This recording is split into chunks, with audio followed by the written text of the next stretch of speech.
Hello friends, today I'm going to talk about a major achievement of the BJP government since it came to power in 2014. That is the demise of Naxalism in India. I won't go too far back because that would require a documentary. I'll be doing that later. You see, in 2004, what happened?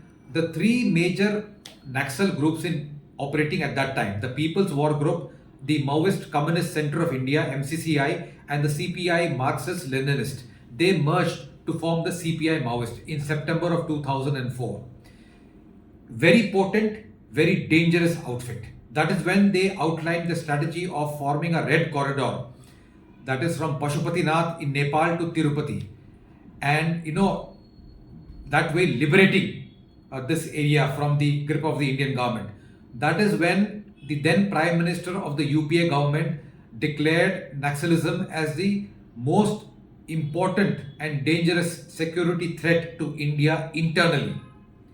A large number of our Jawans and officers of various CPOs were martyred. They laid down their lives in the line of duty, defending the sovereignty and the internal security situation of India.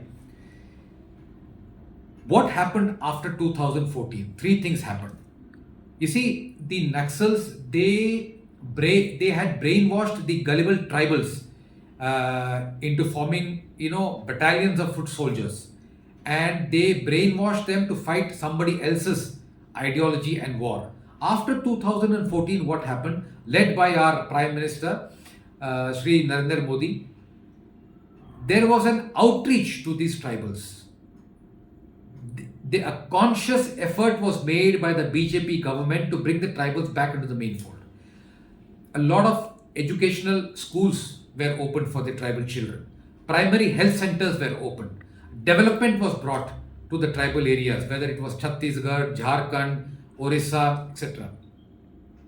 You see, when you get in development, the funding for such movements as it is goes down. The area which was afflicted by Naxalism was generally confined to this Abuj Mud area. Abuj Mud comprises southern Chhattisgarh, parts of eastern Maharashtra, that is the district of Gadchiroli, and western Orissa areas around Koraput. This was and within Abuj Mud, the core, the node of Naxal activities and operations was an area called Dantewada, thickly forested and inhabited mostly by tribals. This area was not even mapped properly in the early years of this century. Gradually, after 2014, once developmental activities started taking place, once the tribals were, a conscious effort was made to get them back into the, main fold, that is when, things started to change. That is one aspect. The second aspect is, conscious effort.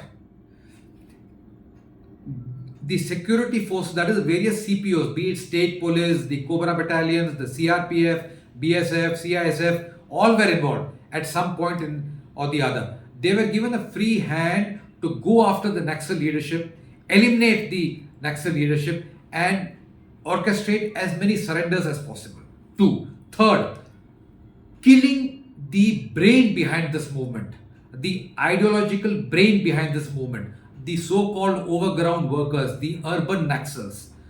They were all caught, most of them booked under stringent laws, very stringent laws, and most of them are either out on bail or they are inside jails.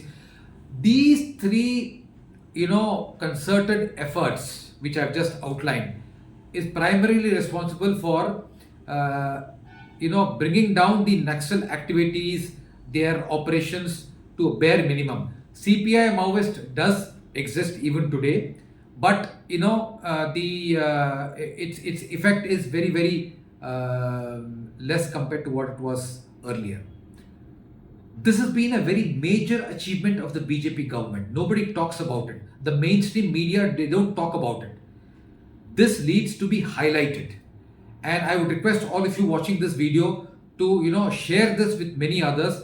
You see, because this was an area in the heart of India which was afflicted by this Naxal movement. And hopefully, as a tribute to all those Jawans and officers who have laid down their lives, who have been martyred in the line of duty. This Naxal issue should never crop up again in our country. So, with that, see you next time with further updates on this. Do subscribe to my channel.